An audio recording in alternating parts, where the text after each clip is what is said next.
kira-kira apa yang diterapkan dari penggunaan masker dan mencuci tangan setiap saat?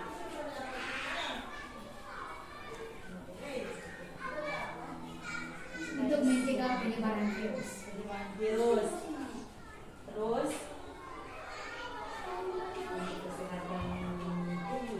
nah, oke, kita lanjut. Kemungkinan dari jawaban yang besar di sini tolong boleh rangkum karena pertama untuk penggunaan helm tetap untuk keselamatan. Kemungkinan untuk jawaban kedua tetap kesehatan dan keselamatan. Tadi kan penyebaran virus baru. Dari nilai-nilai keselamatan atau kesehatan, inilah yang disebut dengan suatu keyakinan.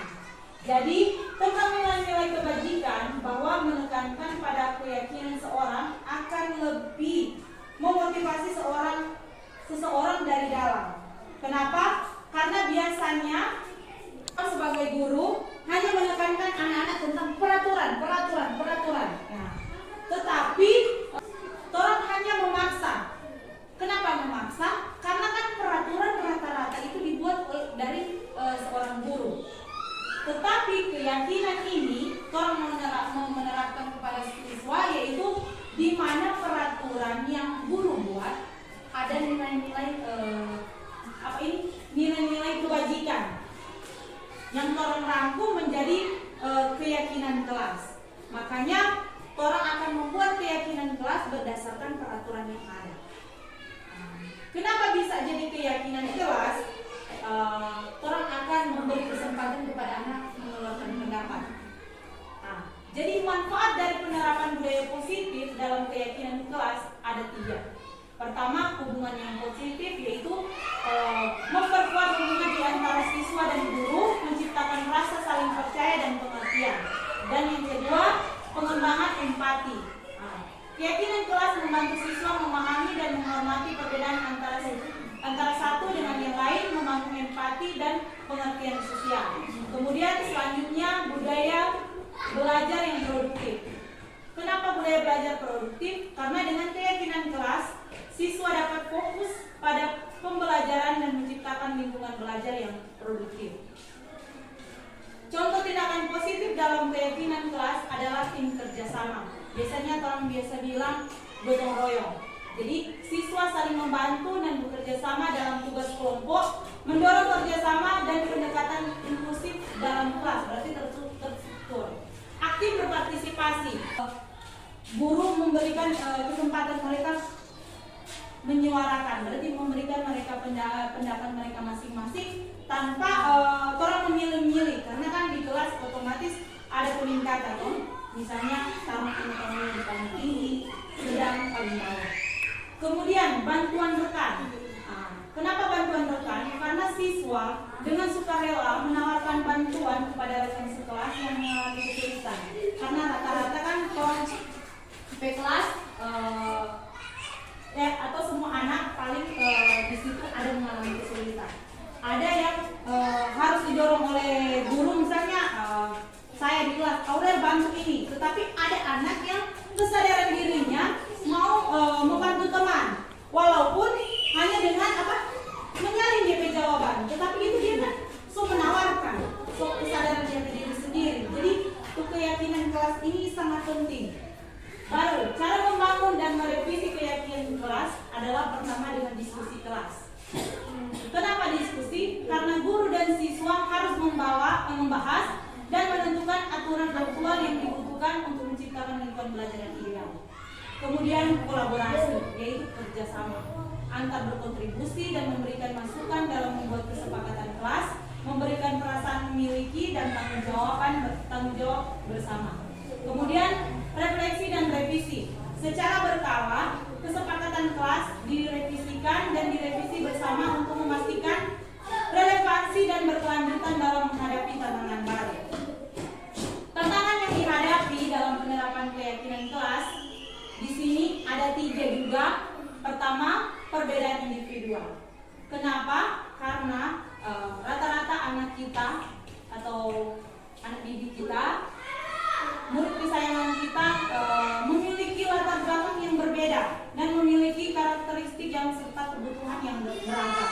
Karena kita tahu untuk anak-anak di sekolah kita, khususnya di SD Katolik, ada anak yang berkorban, ada yang anak cuma dibesarkan dari PDP opa atau cuma PDP tanta.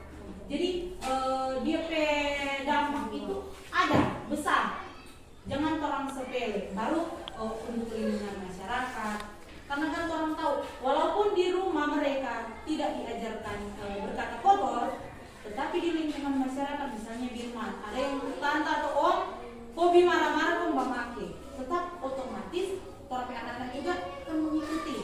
Jadi untuk pengaruh dan dampak itu besar. Baru menjaga konsistensi. Jadi keyakinan kelas memerlukan konsistensi dari guru dan siswa dalam menerapkan aturan dan norma. Ini bisa menjadi tantangan dalam jangka panjang karena dia terstrukturkan. Jadi orang harus menerapkan secara perlahan dan berkelanjutan. Jangan cuma karena sekarang, harus berkelanjutan. Karena sama yang tadi untuk yang guru yang ada apel tadi itu pada kejadian, kalau mau pikir ini bapak Uji kan tidak suka langsung emosi, tetapi dia tadi terpancingnya, namanya juga manusia kan. Nah, di situ orang bisa lihat. Sedangkan berusaha lembut karena orang sulit orang anak begitu, dia langsung dengan emosi. Kan Cik pernah lihat tadi tuh, sedikit saya saja terkejut. Padahal kalau mau bilang kalau itu kita pe guru dulu. Jadi sekarang senior. Jadi kita banyak belajar Pak orang guru-guru senior. Tetapi walaupun dia emosi, di akhir tadi dia selipkan dengan sesuai dengan anak jadi pemimpin tadi, yaitu tentang baca Pancasila, dia kaitkan dengan sila yang kedua dan diambil terakhir untuk beradab. Di situ walaupun yang membuat kasus 2 orang atau 3 orang sampai 3 orang, tetapi dia bisa kaitkan dengan semua. Nah, itu bagus sekali. Baru kesadaran komitmen. Penerapan budaya positif melalui keyakinan kelas menunjukkan kesadaran dan komitmen. Jadi di sini kesadaran yang paling utama itu orang sebagai guru, baru orang bawakan ke anak-anak. Kalau orang cuma mau mengharapkan orang ke anak-anak agak susah. Jadi orang guru itu harus memberikan teladan, contoh, dan guru juga harus menuntun. Nah, makanya dari itu komitmen yang berkelanjutan untuk membangun dan menjaga lingkungan yang positif. Ada prosedur yang harus dijalankan. Pertama, membuat keyakinan kelas. Otomatis kita guru-guru memandu siswa, apalagi yang kelas tinggi. Mempersilakan murid di kelas untuk bercurah pendapat tentang peraturan yang perlu disepakati di kelas. Atau untuk kelas rendah, boleh pakai pertanyaan pemantik. Misalnya, pada saat belajar, kalau guru mengajar, siswa harus apa? Misalnya menurut kelas 1, siswa harus apa? Mereka kan akan menyebutkan, walaupun mereka belum lancar menulis, orang minta dalam pendapat, orang ungkapkan pendapat, orang catat. Dari situ, orang akan memasukkan pendapat siswa atau catatan siswa rupa seperti yang di kelas 6 yang buat. Kalau untuk kelas rendah kan bisa dicatat tadi. Nah, kemudian pembentukan keyakinan kelas bisa orang tampal, bisa orang catat, dan juga orang bersama-sama mengkoreksi kalimat-kalimat yang anak-anak susun. Karena orang tahu untuk SD Katolik sesuai dengan rapor pendidikan untuk literasi itu kenapa kurang, karena orang minat baca itu jujur saja kurang sekali. Makanya orang guru perlu membimbing mereka supaya untuk kalimat-kalimat negatif yang mereka susun, orang boleh ajak bersama-sama, orang ganti dengan kalimat positif. Misalnya kalau anak menulis begini, jangan berlari di kelas atau koridor. Kalau orang mau ubah jadi kalimat positif, berarti dia berjalanlah di kelas atau koridor. Karena di situ kan ada kata larangan jangan berlari. Berarti jangan berlari diganti dengan kata berjalan. Kemudian tinjau kembali daftar surat pendapat yang sudah dicatat. Kemungkinan akan mendapati pernyataan yang tertulis atau secara lisan di sana masih banyak yang berupa peraturan-peraturan. Karena orang mau bikin keyakinan memang berdasarkan peraturan, tetapi anak orang masih terapa dalam kepala itu peraturan. Tetapi orang mau ubah menjadi keyakinan. Jadi keyakinan yang lebih membawa nilai-nilai kebajikan. Selanjutnya murid-murid menemukan nilai kebajikan atau keyakinan yang dituju dari peraturan tersebut. Misalnya berjalan di kelas, dengarkan guru, datang tepat waktu, berada di satu payung. Berarti keyakinan itu saling menghormati, kemudian nilai kebajikannya itu hormat. Jadi keyakinan inilah yang dimasukkan dalam daftar untuk disepakati. Kegiatan ini juga merupakan pendalaman pemahaman bentuk peraturan keyakinan kelas. Tinjau ulang keyakinan kelas secara bersama-sama. Seharusnya setelah beberapa peraturan telah disatukan menjadi beberapa keyakinan, maka jumlah butir pernyataan keyakinan akan berkurang. Misalnya, sama dengan Pak kita, itu pertama tata tertib di situ peraturannya banyak sekali. Tetapi dengan keyakinan kelas, dia akan merubah. Misalnya menjadi 3 atau 7 prinsip. Supaya, kenapa diminta 3 sampai 7? Supaya anak-anak mudah diingat. Kalau sudah terlalu banyak, paling dorong senang pada pikir, senang pada ingat. Biarlah satu dalam sopas kio. Tetapi kalau orang cuma sediakan 3 atau sampai 7, otomatis mereka akan ingat. Setelah keyakinan kelas selesai dibuat, maka semua warga kelas dipersilakan meninjau ulang dan menyetujui dengan mendatangani keyakinan kelas tersebut termasuk guru dan semua. Di sini minta untuk tanda tangan, itu ada contoh di sana. Tetapi kalau kelas 1 kan, atau kelas 2, kelas 3, rata-rata orang belum mengerti tentang tanda tangan. Orang juga boleh inisiatif, ambil berwarna spidol apa, taruh pada orang pe tangan dah, orang tampalkan dari itu orang pe keyakinan. Di situ orang akan merasa toh, oh ini pendapat dari saya, menjadi menjadi tanggung jawab bersama. Karena kita ambil bagian, berarti mereka merasa bahwa mereka dihargai karena memberikan kesempatan kepada mereka toh. Agar semua warga kelas dapat memahami setiap pernyataan yang telah tercantum dalam keyakinan kelas, maka selama seminggu atau di awal tahun ajar baru, orang bisa dedikasikan untuk pendalaman setiap keyakinan dengan berbagai kegiatan. Di sini ada contoh keyakinan kelas, misalnya kelas 1, setiap anggota kelas perlu belajar. Karena paling kelas 1 kan ada yang minatnya perlu orang bangun, orang dorong. Tetapi kalau orang bikin keyakinan kelas atau kesepakatan kelas, otomatis mereka akan termotivasi. Setiap anggota kelas perlu senang. Berarti ini catatan juga buat guru. Karena apa? Mau menciptakan lingkungan belajar yang senang supaya anak menempati ini keyakinan kelas. Setiap anggota kelas perlu melakukan tugas. Tugas itu ada banyak, misalnya di luarnya menulis, bisa juga dengan melakukan kebersihan. Jadi orang bisa sampaikan ke anak-anak tugas itu bukan hanya belajar. Kemudian setiap anggota kelas perlu saling menghargai. Berarti kalau saling menghargai, orang mengajarkan untuk kelas 1, kelas 2, kelas 3, datang pagi kasih sayang guru, teman-teman, karena itu harus. Dengan kalau kamu mau datang di sekolah berhadapan dengan masyarakat, kamu harus memberi salam. Itu baru setiap anggota kelas perlu merasa aman. Jadi kalau orang merasa aman, berarti orang harus menciptakan lingkungan yang bebas gangguan. Misalnya ada yang mengganggu, orang harus mengingatkan tentang keyakinan. Kelas itu menjaga untuk tetap rasa aman. Dan untuk keyakinan kelas 5, untuk kelas tinggi, selalu bersikap positif, senantiasa menjadi diri yang terbaik, percaya dan menghormati orang lain serta barang miliknya. Karena rata-rata anak-anak pinjam, setidak kembalikan atau sesuai hilang, dia sudah konfirmasi. Tetapi orang harus beri dorongan bahwa kalau orang menghormati orang lain, bukan karena orang permisi dengan dorong barang, karena anak-anak orang kalau dorong kan prinsipnya begini, besok anak susah kita sama kasih pinjam. Jadi orang akan mau merubah dalam pola pikir itu dengan cara percaya dan menghormati orang lain serta barang miliknya. Berkomitmen terhadap setiap tugas. Nah, ini perlu sekali karena apa? Memang di kurikulum Merdeka memberikan kebebasan.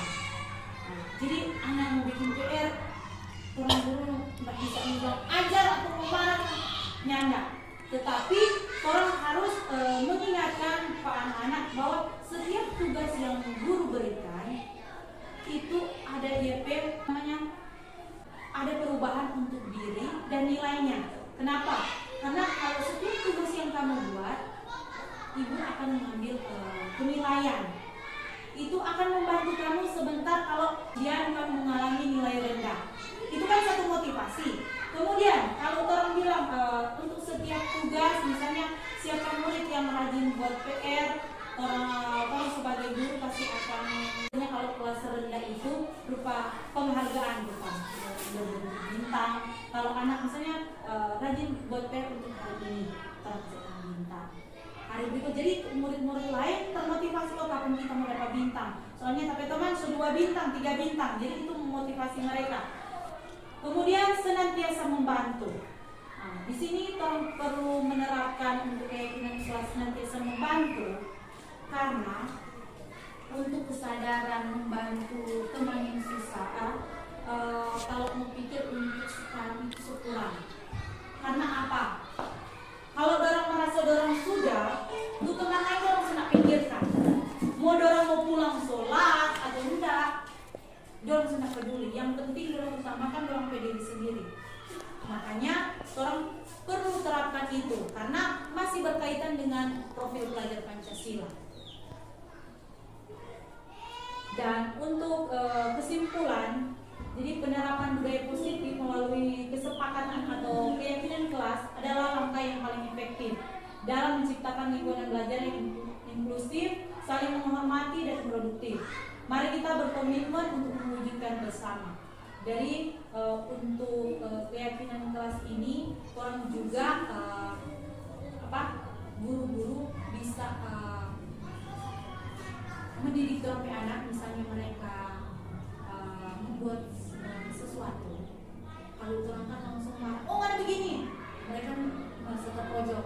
Tetapi kalau orang pakai dengan keyakinan kelas sampai berkelanjutan, jadi guru-guru kalau orang bikin mereka, walaupun orang anak salah dan membenarkan, ada orang bikin anak. Tetapi kalau orang seorang guru orang bikin sama, yang perbedaan, mau dia kaya, mau dia mohon, tetap orang bikin sama. Tetapi kalau orang tua dia cuma formalitas, sama yang kalau itu bilang dia formalitas, kalau dia mau bilang semua. Tetapi yang paling utama dia cuma utamakan jadi anak. Jadi orang guru, orang bergerak hari itu diawasi terus. Makanya kita mau berbagi untuk teman-teman guru untuk melakukan tindakan evaluasi atau memberikan pembinaan. Orang boleh kaitkan dengan keyakinan kelas. Karena jujur saja, walaupun kita sebuah dengan keyakinan kelas, tetapi masih ada anak-anak yang melanggar. Tetapi sebelum orang memarah orang, kalau orang bilang, misalnya sama yang tadi kejadian kok, katanya, Wanjil, Andok, keyakinan kelas apa yang mana langgar? Secara spontan mereka akan mengungkapkan, oh yang ini. Berarti mereka sesadar tentang dorong perbuatan melanggar. Kenapa itu bisa dikatakan berhasil? Karena pertama orang anak sesadar kurang tindak lanjut dari guru apa yang guru buat supaya anak ini ada kesadaran apa yang dia buat supaya memperbaiki itu. Sama dengan tadi kan marahin nggak kesuruh dia ini. Biar Encik mau sampai, kalau mau bilang biar Encik mau sampai keluar muda anak, kalau kata kasar orangnya kok sampai tidak keluar, malah tetap tidak akan keluar. malah yang bikin siksa guru sendiri. Nah, jadi untuk keyakinan kelas ini, saya berharap untuk teman-teman guru menerapkan ajak untuk sesuai diskusi supaya nantinya juga membantu untuk guru dalam penyelesaian masalah sesuai dengan dorongan dan kesepakatan. Karena kalau pertama sih kita pikir ini tidak terlalu menunjang, tetapi seorang guru ini sangat membantu. Karena apa? Kalau orang tua sedang anak satu dua dorong pusing, orang sampai guru. Bukan sampai anak-anak yang cuma di dalam kelas, tetap seorang anak berevaluasi di luar kelas. Nah, coba kalau misalnya kita 10, di sebelah 15, kalau di sebelah sana lagi 10, jadi satu. Kalau seorang guru, apalagi kalau orang masih di usia muda, paling masih parah. Ada yang memang atau dia bisa mengendalikan emosinya, tetapi karena di mata anak ada yang guru dia lebih suka guru yang udah guru asing. Tetapi kalau orang meyakini ini keyakinan kelas, otomatis guru biasanya wow sampai di harimau, ya kan lebih menurun karena orang juga nggak bisa mempersalahkan itu lingkungan, orang pendidikan keluarga, sosial, tinggal di satu keluarga, tinggal di masyarakat, tetap ada di lingkungan. Beda dengan orang dulu tahu aturan dulu kan sudah kamu lewat sama guru langsung dapat marah, dapat hukum, dapat ajar pulang di rumah, lapor lagi ke orang tua, tetap orang yang dapat marah. Salah orang tua dia dengan semua pak juga masih mau beda teman-teman. Mencari siapa? Guru. Karena kenapa keyakinan kelas juga sangat penting karena orang menjaga orang ini sebagai guru. Karena sekarang itu seperti berbeda secara luas bagaimana menjadi baik. Padahal orang mau bentuk kok berburu anak membentuk anak berkarakter, tetapi dinilai oleh orang tua itu tidak baik karena disayangkan kan seorang guru rela mendidik anak malah dituntut mempersetujukan. Itu anak mau bilang dengan tipe kesadaran sendiri kok dia ketawa. Itu juga akan mengobati seorang guru. Oh, ini anak sadar. Kurang tahu bagaimana mendidik mereka memperbaiki tentang kesalahan atau pelanggaran yang mereka buat.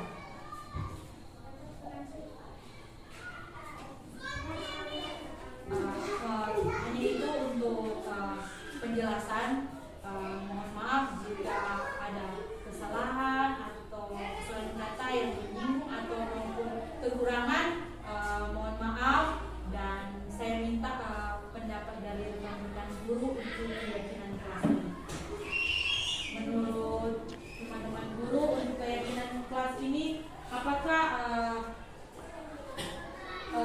sangat bermanfaat atau ada kendala dari pribadi atau semacam yang kesulitan sehingga tolong bisa berdiskusi supaya apa yang disorong di kelas ini tolong sama-sama membantu. Kalau ini untuk keyakinan kelas, kalau DP manfaat, DP sisi positif sama bagus-bagusnya, cuma DP masalah yang ada di dalam kelas. Tentu semua anak memiliki kekurangan, keterbatasan, begitupun dengan kelebihan masing-masing yang berbeda-beda. Cuma DP yang menurut wali kelas saja yang cara orang mau tanggapi dengan bagaimana orang mau hadapi dengan kekurangan orang anak-anak didik masing-masing. Dari pernyataan dari Bu Megi, kira-kira untuk keyakinan kelas ini strategi apa yang terbayangkan untuk Ibu Megi buat nantinya? Apalagi untuk kelas 2 loh. Kita tahu kalau kelas 2 dorong pendapat sama minta pendapat. Dia belum tahu baca, tapi kalau dorong menyuarakan paling aktif sekali kan Ibu Megi. Itu nilai plus buat Ibu Megi. Karena apa? Rata-rata dari Pak Ibu Megi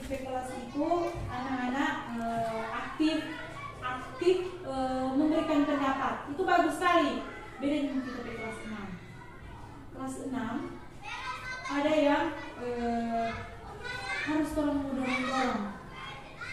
Padahal sebenarnya kan orang kelas 6 suka baca. Kok apa yang orang mau pertanyakan, orang bisa jawab. Tetapi untuk mau mengeluarkan pendapatnya mereka itu tengah mati, susah sekali. Dan kali kita tidak jenuh karena kita sudah tahu anak ini pintar dia kayak gitu. Tapi kalau menurut pendapat dia kan orang sudah tahu oh ini. Tetapi kalau yang biasanya kalau pendapat kan ada suatu kebanggaan tersendiri buat orang guru. Oh berarti selama proses pembelajaran ini ada perubahan buat orang anak. Nah untuk Ibu Megi, kira-kira untuk keyakinan kelas yang mau dibuat ada kesulitan untuk gambaran yang terlintas yang Ibu Megi belum bisa sampaikan. Kira-kira menurut Ibu Megi ada apa tantangan tersendiri supaya saya juga atau rekan-rekan boleh berbagi tips karena biar bagaimana kan masuk dalam kelas tapi dalam bisa memberikan pendapat supaya bisa diterapkan kayak Megi di kelas. Berupa apa? Kalau misalnya tidak bisa apa karena saking berapa siswa? 16. Kalau misalnya yang aktif 15. Kalau misalnya Ibu Megi mengalami kesulitan karena kebanyakan kok semua aktif, so tidak bisa dorong mengontrol tubuh pendapat, bisa dong panggil orang guru, bisa panggil guru-guru lain yang kan ada yang guru lain yang lowong bisa belajar supaya membantu juga Ibu Megi untuk meminta pendapat mereka tentang keyakinan kelas. Tingkat kesulitan biasanya kalau di kelas 2 belakang mata 2 menit kaca untuk untuk orang IB rasa apa mandiri masih susah belajar mandiri masih susah. Kalau untuk belajar mandiri agak susah loh nih wali setinggal. Coba kalau misalnya itu menerapkan misalnya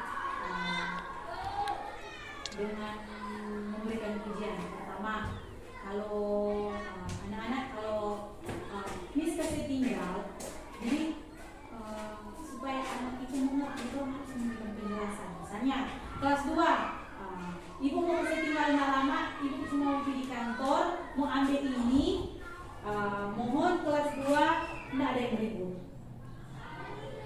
Tetapi kalau Miss Megi cuma keluar baru di pintu langsung ribut, Ibu Megi jangan langsung marah. Keluar dulu, ikuti seperti Ibu Megi dia bilang mau pergi kantor. Balik ulang.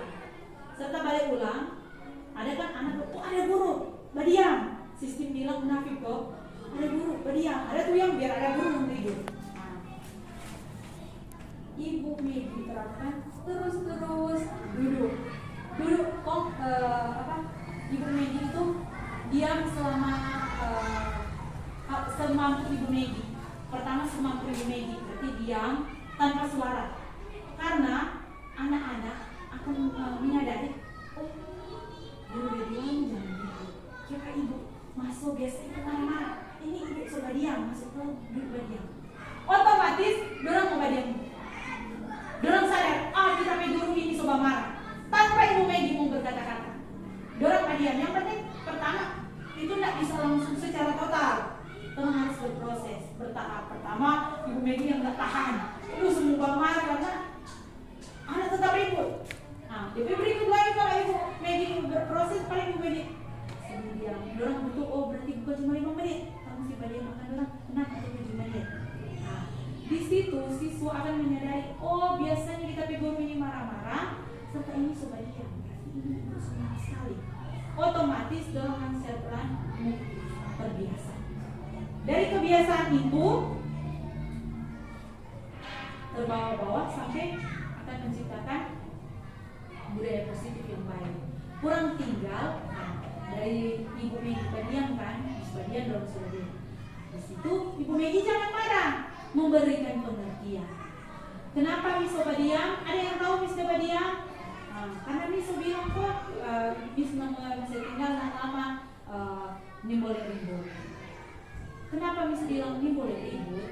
Ada DP dampak. Pertama, kalau kelas ribut mengganggu kelas yang di sebelah, ada sementara fokus.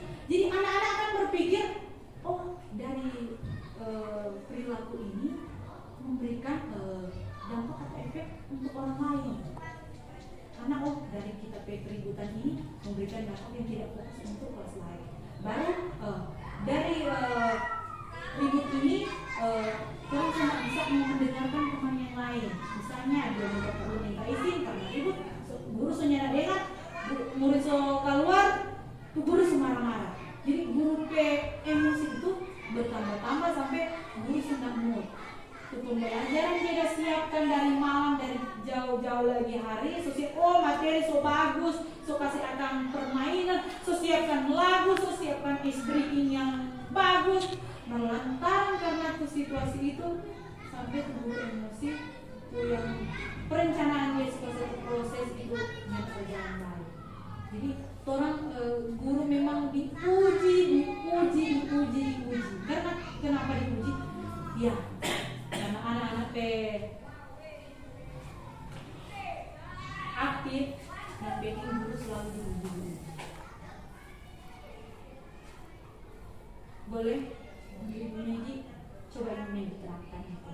Kalau Mas feel belum, nanti orang pikirkan bersama-sama bagaimana menghadapi. Karena pentingnya, karena kalau kelas 2 sudah teratur, oh ini di kelas 3 sudah teratur, di kelas 4 sampai kelas 6 teratur.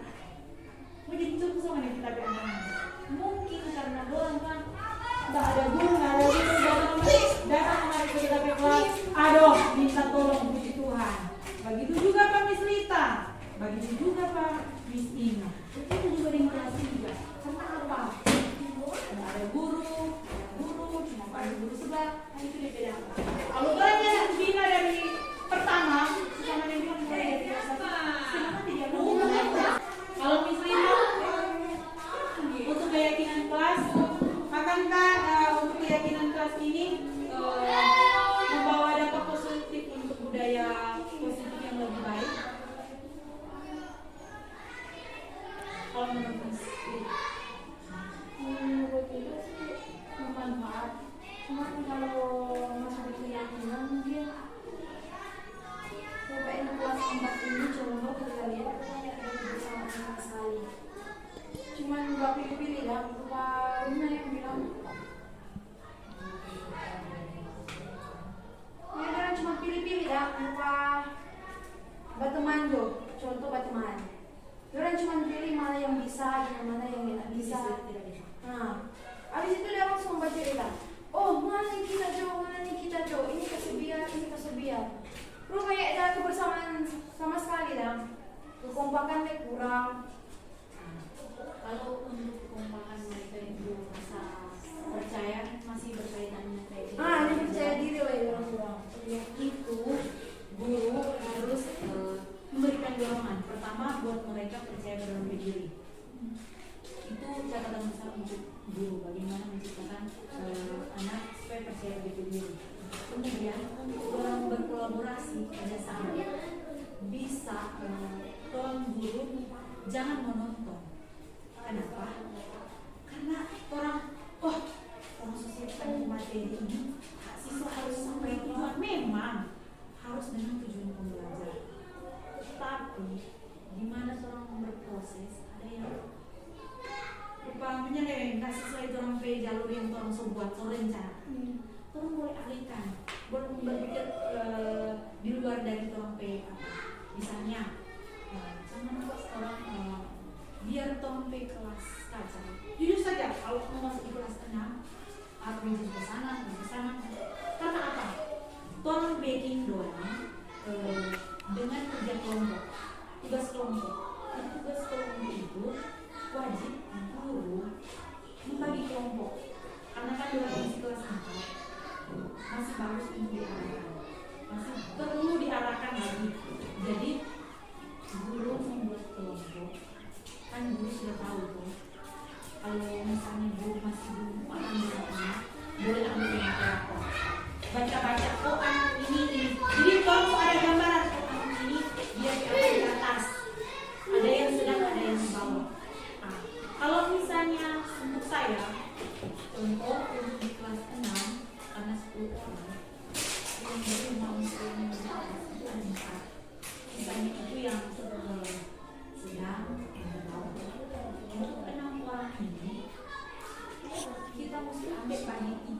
untuk kasih di 4 orang ini. Misalnya untuk 10 orang kita bahagi, kalau orang ada semua kita bagi 2 kelompok. Kedua ini yang tinggi kita sebutkan dengan 3, jadi 25-5. Jangan kasih tempat ini otomatis kalau dalam pembelajaran dong soalnya baru lagi 2 menit 3 menit terus kelar. Tuh yang lemah paling otomatis sampai habis istirahat dorang nyana kelar-kelar. Nah, jadi untuk guru harus bagi kelompok. Dorang baku marah. Bagus tuh kasih di kelompok. Karena apa? Di situ memang dorang pertama bangun pendirian kok bisa dia benar. Kalau dorang bangun pakai breaking dulu kan dulu tetap sekarang pakai breaking, jadi boleh lihat di TikTok, boleh lihat di YouTube. Nah, dorang breaking dorang kan kamu pakai dorang persoalan lain. Karena anak-anak 5 menit berapa lain itu satu kali. Tapi ada yang lama kok. Dengan kelompok itu dorang bangun dorang senang-senang. Habis itu dorang mereka dengan mengerjakan tugas secara berkelompok. Kenapa secara berkelompok? Bagus sekali. Karena apa? Yang ini dia akan membantu yang sedang-sedang. Makanya dorang perlu menerapkan begini. Kalau berkelompok berarti orang harus apa? Bersama. Kalau anak ini bersama, itu kalau kita belajar Pancasila, paling anak-anak akan bilang iya. Karena apa? Di depan kelas ada ibu bilang mau belajar Pancasila supaya selesai. Jadi kerjasama itu kalau segi elemen mana? Paling anak-anak dia akan bilang gotong royong. Gimana satu gotong royong? Kalau misalnya anak yang belum paham, kita saja di kelas nanti saja kaitkan dengan yang kerja bakti itu menunjukkan apa? Jadi anak sendiri akan menyadari sama-sama. Makanya guru perlu melatih anak untuk mana yang monitor, mana yang berkenanya, supaya membangun kepercayaan diri. Mana jadi penjawab nanti yang jabatan soalnya. Dorang tak bisa sendiri. Seorang guru harus menuntun, mengarahkan. Itu perlu diterapkan dulu di kelas 4. Sedangkan di kelas lain, saya itu masih menerapkan belajar. Dia kasih, walaupun dorang masih masalah sebut, tetap dorang kasih ujian. Karena apa? Dorang sudah mampu. Itu yang saya bawa ke kelas. Untuk Mestina, kira-kira untuk kelas 1 di kendalanya, kalau kelas 1 besar sekali. Kalau guru kelas 1 itu CSA sama. Memang apalagi udah pada anak, super aktif. Kalau Mestina kira-kira apa? Untuk menciptakan budaya positif, kira-kira Mestina untuk keyakinan kelas apa? Ada kendala kah atau ada satu motivasi untuk melaksanakan budaya positif? Bagus, ya kelas ini bagus sekali karena di dalam kelas 1 kan ada satu kelas. Jadi mungkin nanti mulai dari kelas penjelasan dari juga baru kali kita baru dapat pencerahan juga. Jadi supaya aturan itu bisa lebih ditaati juga juga bisa dan sesuai dengan kesepakatan dan sesuai dengan pendapatnya dengan kelas. Kalau orang juga kalau disuruh berpendapat orang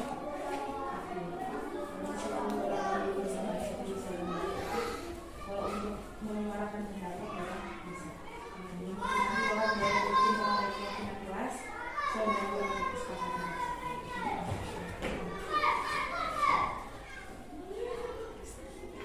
Menurut penjelasan itu memang keyakinan kelas bagus untuk diterapkan, tapi khususnya untuk wali-wali kelas. Memang lebih khusus wali-wali kelas karena wali-wali kelas yang mengenal murid, yang mengenal lebih dalam bagaimana dalam tingkatan setiap hari. Tapi memang sulit bagi orang yang cuma masuk satu kali. Tapi kalau mau menerapkan misalnya 1-2 kali orang masuk menerapkan ini keyakinan kelas, saya yakin boleh. Memang betul bisa menanamkan pada orang pendiri itu kesadaran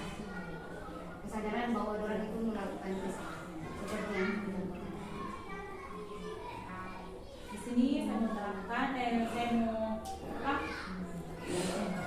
bisa orang namanya orang guru walaupun bukan pegang kelas dia cuma sekedar masuk ke kelas ada lowong bisa karena apa sama yang tadi ulang dalam prosedur pembentukan habis anak yang berpendapat komunikasi kesatuan untuk tampan supaya juga tentu kenapa supaya kalau misalnya saya berhalangan ada guru lain yang masuk dia juga bisa apa baca tinggal mengingatkan ke anak-anak keinginan apa yang kamu buat di kelas paling secara spontan anak akan menunjukkan jadi guru yang tidak tahu dengan orang itu akan menjadi tahu oh iya oh benar coba nih semua cek dulu tuh keyakinan kelas yang ditempelkan oh sama itu kan memberi pengetahuan baru juga Pak bukan biar wali kelas toh nah, makanya perlu ditampar bukan hanya sekedar dibuat supaya dibuat oh yang nanti guru sudah tahu dengan guru sudah tahu tapi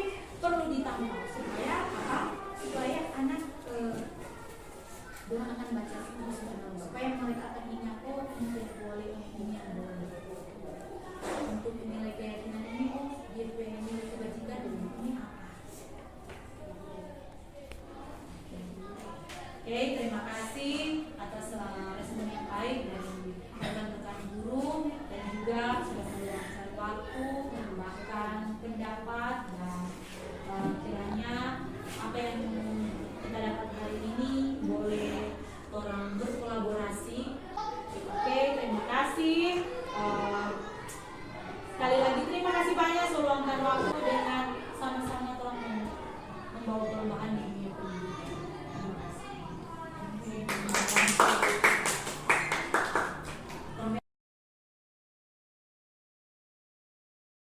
Perkenalkan, nama saya Aurel Latisha Tama, murid kelas 6 SD Katolik Santo Yohanes Tande. Dengan keyakinan kelas membuat saya percaya terhadap teman dan termotivasi sehingga kami bisa melakukan dan menciptakan lingkungan kelas yang aman dan nyaman dengan cara kesepakatan bersama, yaitu keyakinan kelas 6 yang bisa membuat budaya positif di kelas kami. Karena kami sadar akan tindakan di kelas sehingga kami harus bertanggung jawab. Terima kasih.